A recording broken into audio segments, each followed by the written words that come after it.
2000 যাত্রী নিয়ে টাইটানিকের চেয়েও বড় একটা জাহাজ হঠাৎ করেই সমুদ্রের মাঝখানে উল্টে যায়। আস্তে আস্তে পানি ভরে যেতে শুরু করে। বাঁচার আশায় ছুটতে থাকা মানুষগুলো যখন একটু আশ্রয়ের খোঁজে প্রাণপণে ছুটে চলছিল, ঠিক তখনই সিলিন্ডার বিস্ফোরণে সবকিছু একেবারে নিঃশেষ হয়ে যায়। কিন্তু তখনও বেঁচে থাকে হাতে গোনা মাত্র কয়েকটা প্রাণ। তবে শেষ অবধি তারা কি এই ভয়াবহ পরিস্থিতির ভিতর দিয়ে সার্ভাইভ করতে পারবে, নাকি সমুদ্রের তলদেশে হারিয়ে যাবে? চলুন এই ভয়ঙ্কর যাত্রায় কিছুক্ষণ তাদেরকে সঙ্গ দিয়ে আসি। গল্পের শুরুতেই আমরা একটা বড় জাহাজ দেখতে পাই। এই জাহাজটার নাম পসেইডন। এই জাহাজটা ছিল একটা ক্রুজ শিপ।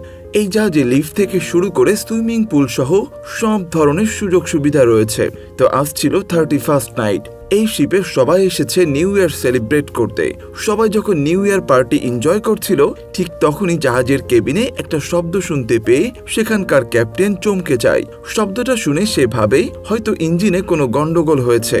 তাই সে সমস্যাটা বের করার জন্য অন্যান্য ক্যাপ্টেনদেরকে চেক করতে বলে। ক্যাপ্টেনরা বিষয়টা চেক করে তাকে জানায় ইঞ্জিন একেবারেই ঠিক আছে, ইঞ্জিনে কোনো ধরনের সমস্যা নেই। এটা শুনে ক্যাপ্টেন বুঝতে পারে নিশ্চয়ই কোনো একটা বিপদ আসতে চলেছে। এর কিছুক্ষণের মধ্যেই তার এই ধারণা একেবারেই সত্যি হয়ে যায়।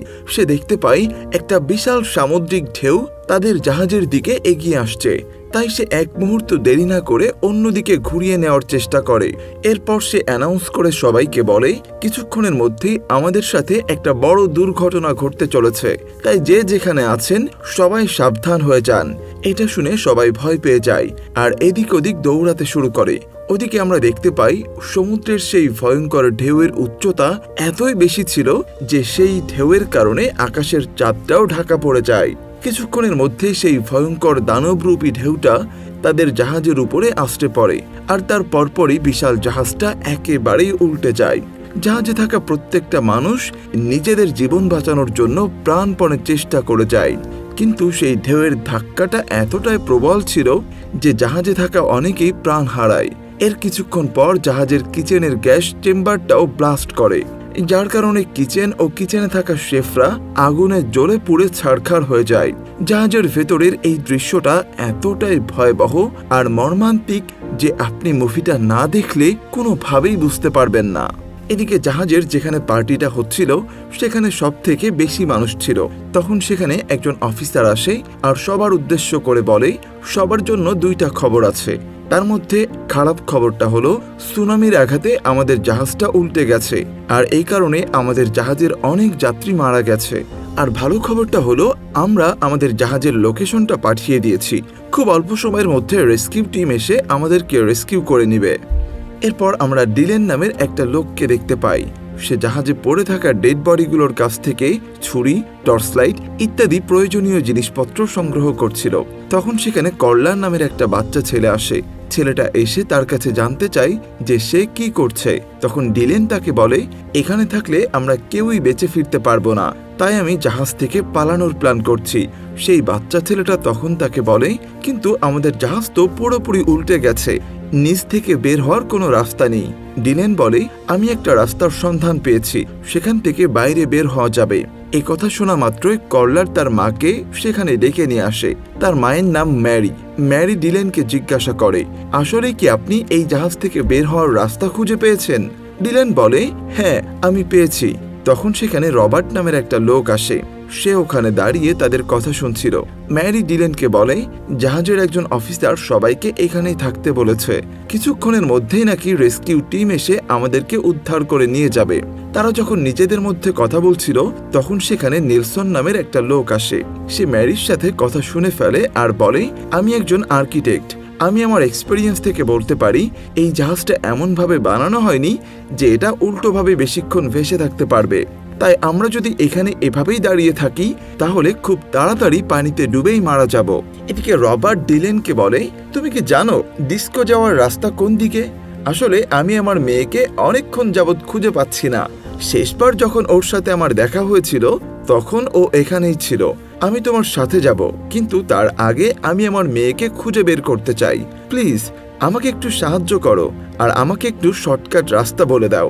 এই কথা শুনে ডিলেন বলে আমি কোনো শর্টকাট রাস্তা চিনি না, তখন রবার্ট একজন ওয়েটারকে ডেকে বলে, তুমি যদি আমাকে ডিস্কো দেওয়ার রাস্তা বলে দিতে পারো তাহলে তুমি সারা জীবনে যত টাকা ইনকাম করবে তার চেয়ে দ্বিগুণ টাকা আমি তোমাকে দেব। এই কথা শুনে ওয়েটার রাজি হয়ে যায় আর তারপর তারা সবাই মিলে উপরের দিকে যেতে শুরু করে।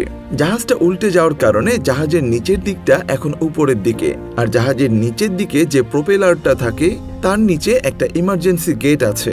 কোনোভাবে যদি তারা সেখানে পৌঁছাতে পারে তাহলে সেখান থেকে তারা বাইরে বের হয়ে যেতে পারবে। তো যাই হোক, একটু পর তারা জাহাজের স্টাফ রুমে চলে আসে।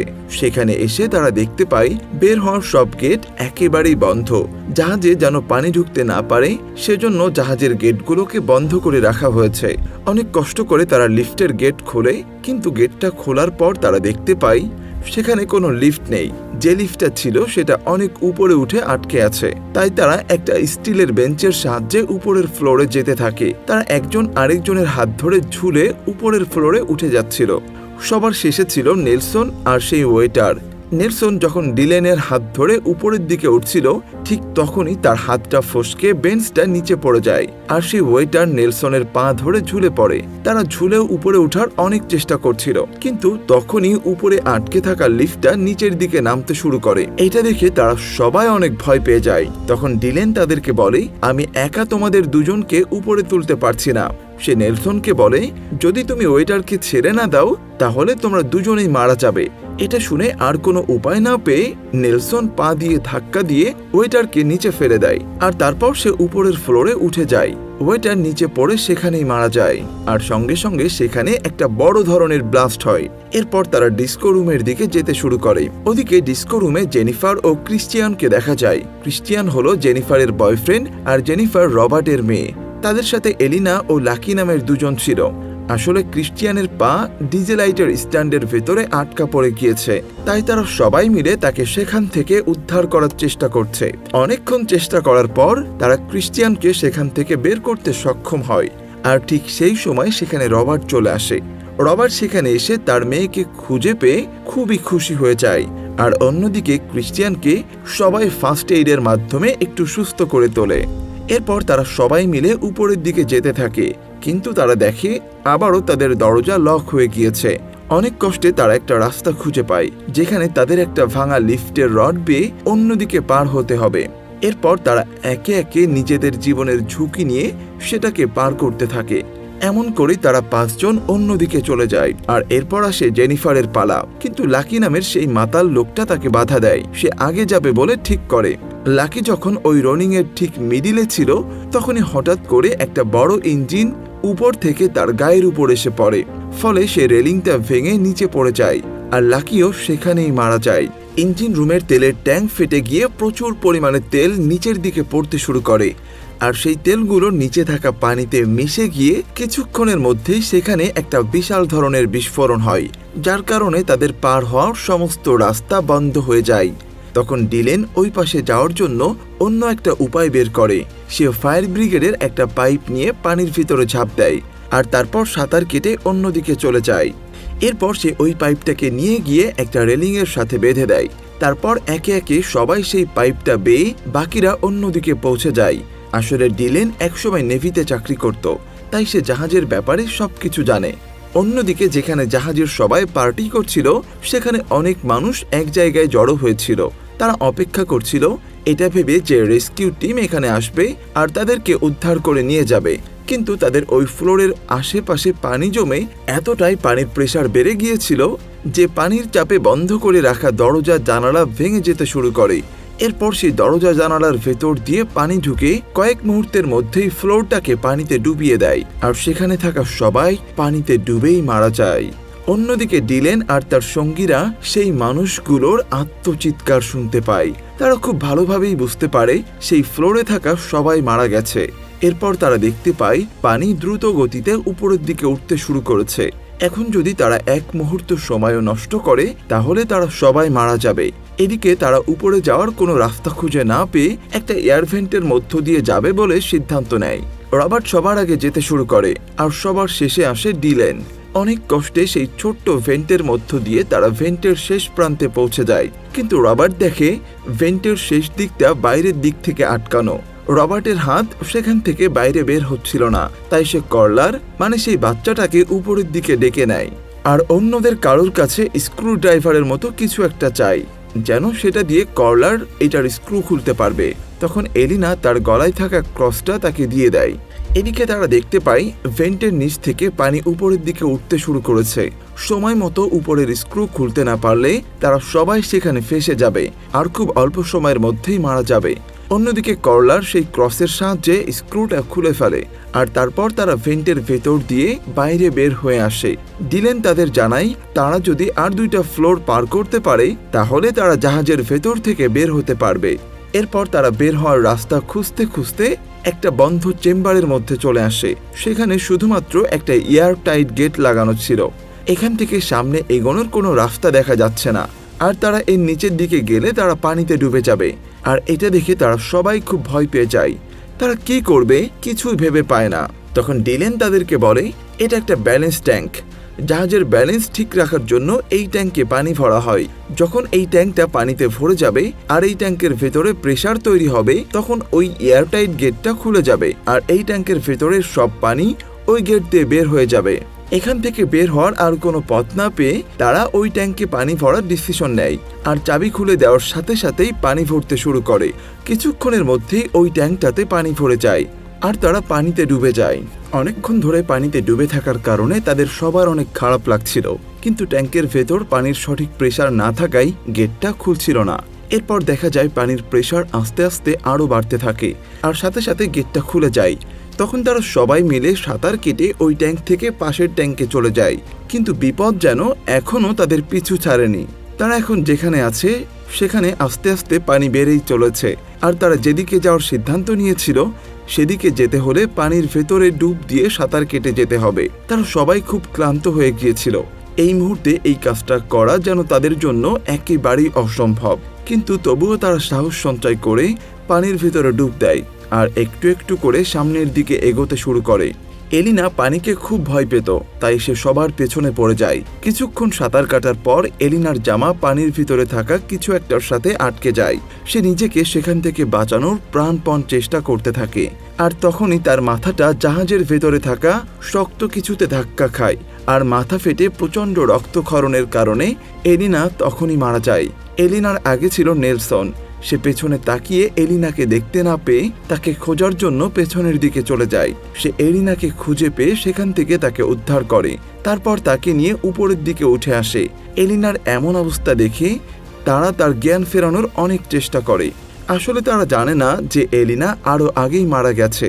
এলিনাকে বাঁচানোর অনেক চেষ্টা করার পরেও যখন তারা বিফল হয় তখন তারা সবাই খুব ভেঙে পড়ে। রবার্ট বলে, আমাদের সবার মতো এলিনার উদ্দেশ্য ছিল এখান থেকে বাইরে বের হওয়া, তাই এলিনার কথা মাথায় রেখে আমাদের সামনে এগিয়ে যেতে হবে। এখন তারা বেঁচে আছে মাত্র 7 জন। তো যাই হোক, এরপর তারা সবাই একটা সিঁড়ি বেয়ে নেক্সট ফ্লোরের দিকে উঠতে শুরু করে। সেখানে গিয়েও তারা দেখে বের হওয়ার সব রাস্তা বন্ধ।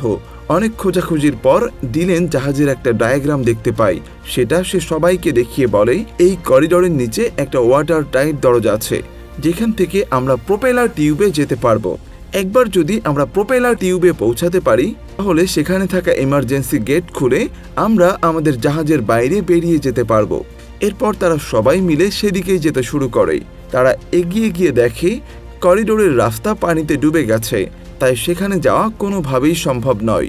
তখন ডিলেন বলে, সবাই 2 জনের গ্রুপে ভাগ হয়ে যাও আর ইমার্জেন্সি গেট খুঁজে বের করো। কিন্তু এরপরও তারা যখন রাস্তা খুঁজে না পায় তখন তারা খুবই হতাশ হয়ে যায়। তারা সবাই মিলে একটা রুমে বসে নিজেদের মধ্যে আলোচনা করতে থাকে। ডিলেন সব থেকে বেশি হতাশ হয়ে গিয়েছে, কারণ সে সবাইকে কথা দিয়েছিল এই জাহাজ থেকে তাদেরকে বের করবে। তার এই অবস্থা দেখে রবার্ট তাকে বলে, তুমি আমাদেরকে বাঁচানোর জন্য অনেক চেষ্টা করেছো, কিন্তু বাঁচা বা মরা সবকিছুই সৃষ্টিকর্তার হাতে, তাই তার উপর ভরসা রাখো। ঠিক এমন সময় জাহাজের ভিতরে একটা ভয়ঙ্কর ধরনের ব্লাস্ট হয় আর জাহাজটা একদিকে কাত হয়ে যায়। এদিকে দেখা যায় ম্যারি তার ছেলে অর্থাৎ কর্লারকে খুঁজে পাচ্ছে না। এমন সময় জাহাজের করিডোরের উল্টো দিক থেকে একটা ঢেউ আসে, আর এই ঢেউয়ের সাথে ম্যারিকে ভাসিয়ে নিয়ে যায়। পানি কমে গেলে ডিলেন ম্যারিকে খুঁজতে চলে যায়, আর রবার্ট বাকিদেরকে নিয়ে প্রোপেলার টিউবের দিকে এগিয়ে যায়। এদিকে কিছুক্ষণ খোঁজার পর ডিলেন ম্যারিকে খুঁজে পায়, আর এরপর তারা কর্লারকে খুঁজতে শুরু করে। অন্যদিকে রবার্ট আর তার দল প্রোপেলার টিউবের কাছে পৌঁছে যায়। সেখানে গিয়ে আবার তারা একটা বিপদের মুখে পড়ে। তারা দেখে সেই প্রোপেলারটি প্রচণ্ড স্পিডে ঘুরছে, সেটাকে যে কোনো উপায়ে বন্ধ করতে হবে, না হলে তারা কেউ সেখানে থাকা গেট দিয়ে বের হতে পারবে না। রবার্ট তখন সেখানে থাকা জাহাজের একটা ডায়াগ্রাম খুঁজে পায়, আর সেটা সেই ক্রিশ্চিয়ানকে দেখিয়ে বলে, এই চেম্বারের নিচে ইঞ্জিন রুম রয়েছে, সেখানে গেলে আমরা এই প্রোপেলারকে অফ করতে পারবো। কিন্তু সবথেকে বড় সমস্যা হলো যেখান থেকে যেতে হবে সেটা পানিতে ভরে গেছে, আর সেখানে যেতে হলে 150 ফুট পানির নিচ দিয়ে সাঁতার কেটে যেতে হবে। অন্যদিকে ডিলেন ও ম্যারি কর্লারকে খুঁজে পায়, কিন্তু কর্লার এমন একটা জায়গায় আটকে পড়েছিল যেখানে যাওয়ার রাস্তা পানির নিচ দিয়ে ছিল। তখন ডিলেন পানির ভিতরে ডুব দেয় আর কর্লারকে সেখান থেকে বের করে আনার চেষ্টা করে। এদিকে রবার্টের কথা শুনে ক্রিশ্চিয়ান বলে, আমি সেখানে যাব, কারণ সে জানে রবার্টের অনেক বয়স হয়ে গেছে, সে এতটা রাস্তা পানির ভেতর ডুব দিয়ে সাঁতার কেটে যেতে পারবে না। কিন্তু রবার্ট তাকে যেতে দিতে চাচ্ছিল না, আর এইসব শুনে জেনিফার কাঁদতে শুরু করে। এমন সময় রবার্ট তাদেরকে গুড বাই জানিয়ে পানির ভেতরে ঝাঁপ দেয়, আর কিছুক্ষণের মধ্যেই সাঁতার কেটে সে ইঞ্জিন রুমের মধ্যে পৌঁছে যায়। কিন্তু সেখানে গিয়ে সে দেখে পপুলার অফ করার সুইচটা নষ্ট হয়ে গেছে, তাই সে অন্য একটা সুইচ টিপে অফ করার চেষ্টা করতে থাকে। ঠিক তখনই সে ইলেকট্রিক শক খায়, কারণ পানিতে ডুবে থাকার কারণে সেই সুইচটা কারেন্ট হয়ে গিয়েছিল। অন্যদিকে আবার রবার্টের সারা শরীরও ভিজে ছিল, আর ইলেকট্রিক শকটা এতটাই তীব্র ছিল যে সে মারাই যাচ্ছিল। কিন্তু মারা যাওয়ার আগ মুহূর্তে সে পপুলার রিভার্স বাটনটা টিপে দেয়, আর এভাবেই সে সবাইকে বাঁচানোর জন্য নিজেকে স্যাক্রিফাইস করে দেয়। ওদিকে অনেক চেষ্টা করার পর ডিলেন কর্লারকে মুক্ত করে নেয়। এরপর তারা সেই পপুলার টিউবের কাছে পৌঁছে যায়। ডিলেন সেখানে গিয়ে সবার কথা শুনে বুঝতে পারে রবার্ট আর বেঁচে নাই। তারপর সে চেক করে দেখে যে প্রোপেলারটা তখনও অফ হয়নি, এখনও সেটা রিভার্সে ঘুরছে। তখন ডিলেন একটা প্ল্যান করে, ক্রিশ্চিয়ান ডিলেনের কথা মতো একটা গ্যাস সিলিন্ডার তার দিকে এগিয়ে দেয়। কিন্তু সেখানে বাতাসের প্রেসার এতটাই বেশি ছিল যে সিলিন্ডারটি তাদের হাত থেকে ফসকে গিয়ে ইমার্জেন্সি গেটে আটকে যায়। অন্যদিকে তাদের ওই চেম্বারে পানি ভরে যাচ্ছিল। এটা দেখে তারা সবাই খুব ভয় পায়। তারা ভাবছিল শেষ মুহূর্তে এসে হয়তো তারা বাঁচতে পারবে না। অন্যদিকে ডিলেন একটা লোহার রেলিং ধরে সেই সিলিন্ডারটা ছাড়িয়ে দেওয়ার চেষ্টা করছিল। আসলে প্রোপেলারটা রিভার্সে ঘুরছিল, তাই ওই ইমার্জেন্সি গেট দিয়ে ভিতরে সব বাতাস খুব স্পিডে বাইরের দিকে বেরিয়ে যাচ্ছিল।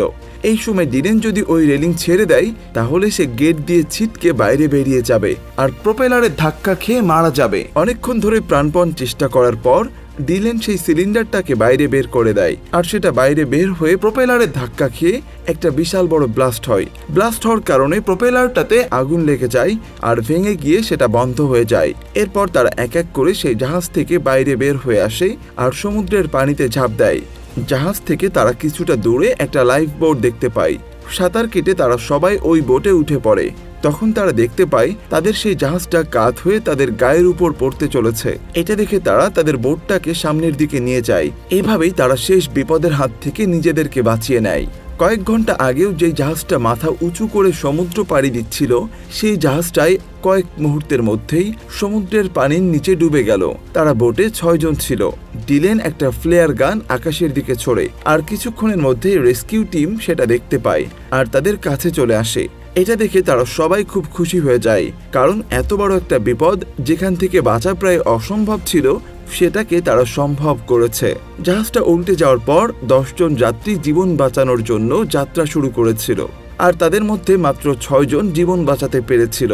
আর এর মধ্য দিয়ে তাদের এই দুঃসাহসিক যাত্রার শেষ হয়ে যায়। তো বন্ধুরা, কেমন লেগেছে এই দুঃসাহসিক অভিযানের গল্পটা সেটা অবশ্যই কমেন্ট করে জানাবেন। দেখা হবে পরবর্তী কোনো ভিডিওতে। সে পর্যন্ত সবাই ভালো থাকবেন, সুস্থ থাকবেন এই আশা ব্যক্ত করে এখানেই শেষ করছি। আল্লাহ হাফেজ।